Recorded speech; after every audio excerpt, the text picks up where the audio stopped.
नुनू के मूसा रणधीर सिंह जी, रणधीर सिंह जी ने हमें एक चुनौती दिया था। बड़े भाई हैं, भले वैचारिक मतभेद है वो कल भी रहेगा, आयु में बड़े भाई हैं। तो रणधीर भैया आपके बगल में आए हैं, बादल भैया से हिसाब किताब हो गया, लोग चाहते हैं आपसे थोड़ा बात कर ले।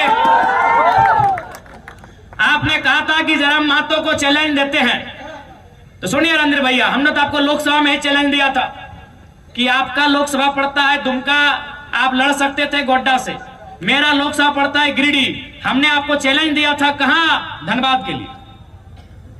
धनबाद अभी किस सीट को? जहां पीएन सिंह 3 बार से सांसद, तो हमने तो आपको वहां से, जहां से आपकी पार्टी का सांसद था, हमने आपको वहां चुनौती दिया था, आपने स्वीकार नहीं किया। तो चलिए माननीय रणधीर भैया, विधानसभा में भी आपकी एक चुनौती को स्वीकार करते हैं। आपका प्रमंडल है संथाल, मेरा है उत्तरी छोटानागपुर। चलिए एक काम करते हैं, आपके संथाल परगना की गोड्डा की 3 सीटों में पोड़ैयाहाट, गोड्डा, महागमा, आदरणीय रणधीर भैया आपको सीधा चुनौती है, आपके छोटे भाई का। रणधीर भैया ये सीधा चुनौती है, आपका घर संथाल परगना है, हम छोटा नागपुर से आके आपको चुनौती देते हैं। गोड्डा जिला में 3 सीट है, पोड़ैयाहाट, गोड्डा, महागमा, आप 1 सीट जाइए और 1 to 1 मुकाबला कीजिए। ये गठबंधन हटाइए, आइए दोनों इंडिपेंडेंट आते हैं। चलिए आइए आपकी चुनौती को स्वीकार करते हैं। अरे क्या कर रहे हैं, साड़ी बांट रहे हैं? क्या कर रहे हैं? जनता लिख के दिया है कि रणधीर सिंह जी साड़ी बांट रहे हैं, टाइगर को रोकने के लिए साड़ी बांट रहे हैं। क्या कर रहे हैं रणधीर भैया, बताइए? साड़ी बांट रहे हैं। वाह वाह रणधीर भैया, हमको लगता है ये तो हम जरमुंडी में आए हैं, ये तो हम जरमुंडी में आए से उनको साड़ी बंटवा दिए। यदि हम सारठ चल गए तो उनसे जींस बंटवा देंगे।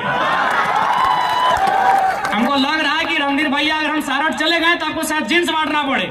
तो चलिए कम से कम हमारा भाई लोग का दुर्गा पूजा में भला हो जाएगा। बताइए साड़ी कितना के साड़ी बांट लो? 300 रुपया पीस है वो, 100 टका, 30 रुपया यार की बोला? 30 रुपया में साड़ी मिलो है, 30 रुपया में?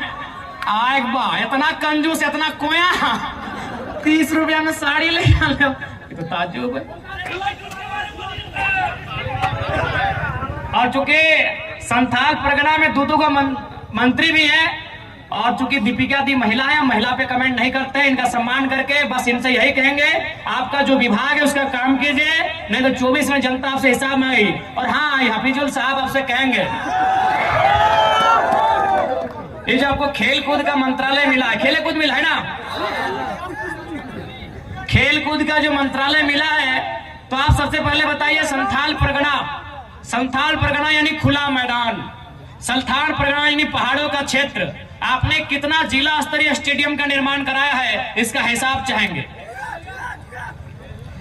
आदरणीय मंत्री महोदय हफीजुल हसन जी से हम ये हिसाब चाहते हैं कि आपने कितना जिला स्तरीय, प्रखंड स्तरीय खेल कूद स्थल का निर्माण करवाया है, आपने कितने खिलाड़ियों को प्रोत्साहन करने के लिए राज्य स्तरीय खेल तक लेकर गए हैं, देश स्तरीय खेल तक लेके गए हैं। यदि नहीं तो जब भी अगर गुटखा खाने से फुर्सत मिले तो सोचिएगा, नहीं तो लोग इस बार मुंह में इतना गुटखा ठूस देंगे कि वोट मांगने के टाइम पता नहीं चलेगा कि गुटखा थूकना है कि पार कर लेना। बताइए सार्वजनिक मंच में लोग गुटखा खाते हैं। अरे भाई आपका पर्सनल लाइफ है, गुटखा तंबाकू कोई कोई ले लेता है, आप एक जिम्मेदार मंत्री हैं और सार्वजनिक मंच में देख रहे हैं मुंह में गुटखा है और बोलते बोलते थूका जाता है। बताइए ये जो लोग जिम्मेदार के पदों में बैठे हैं उनको कम से कम अपना ये कृत्य तो छुपा के रखना चाहिए। नहीं बताइए, अब सुने कहा माइक पटक दिए, और खैर ये माइक पटकना आप पे सूट नहीं करता है क्योंकि आप मंत्री हैं। आपको अगर पटकना ही था तो 2-4 पदाधिकारी को पटकिए, जानेंगे आपको। इसीलिए कभी गुटखा खाने से फुर्सत मिले तो इस राज्य के युवा खेल कूद में बहुत अव्वल है। संथाल परगना के युवा शारीरिक रूप से मानसिक रूप से बहुत ताकतवर है। उन्हें एक खुला खेल का मैदान दीजिए, वो आसमान तक अपनी उड़ान लेकर जाएंगे, ये गारंटी है। और स्पीकर साहब, इस बार हमें लगता है कि नाला की जनता ने आपको जोरिया पार करने का ठान लिया है। क्योंकि आपने नाला की जनता का जो भला करना चाहे तो वो भला किया नहीं। नाला का आपने चाहा था, नाला ने क्या भला करे, लेकिन आप भी दम भर के सरकार की चापलूसी में व्यस्त रहे, सरकार के नीतियों को बचाव करने में मस्त रहे। तो इसलिए स्पीकर महोदय, आपसे आग्रह होगा, आपने बहुत स्पीक किया है, अब आराम कीजिए। नाती पोता है तुमको गोद में खिलाइए। अब नाला में आपका बोलबाला बिल्कुल भी नहीं चलेगा। सबको देखा, सबको परखा, अब की बार देंगे टाइगर को मौका। और विशेषकर संथाल परगना यानी संथालों का एक अलग ही दुनिया। तो मैं तमाम संथाल समुदाय से आए हुए अपने नौजवान साथी, अपने भाई और बहनों से कहना चाहूंगा कि याद रखिएगा, ये तो गनीमत है कि मुख्यमंत्री के भतीजी, मुख्यमंत्री का घर का बच्चा लोग 25 साल की उम्र पार नहीं किया है, नहीं तो और 4 गो विधायक उधर से होता। दादा बादल का भाई विक्रम पत्रलेख बहुत बिजी लिए छे, ओकरा पर ध्यान दे किस पसंद लिए छे तो बोलो ओकरा पर। ठीक है, 24 में उनका सारा हिसाब होगा। पुनः आप सभी को धन्यवाद, जोहार। बोका आदमी सब, अरे लेवल को रखिए ना, बोरी बोरी बोले वाला लोग लेवल को रखिए। तो चलिए सभी को देखिए, हमारी एक सीट डुमरी कंफर्म है, दूसरी सीट के इंतजार में है। अगर रणधीर भैया चुनौती से स्वीकार करते हैं तो हम गड्ढा आएंगे।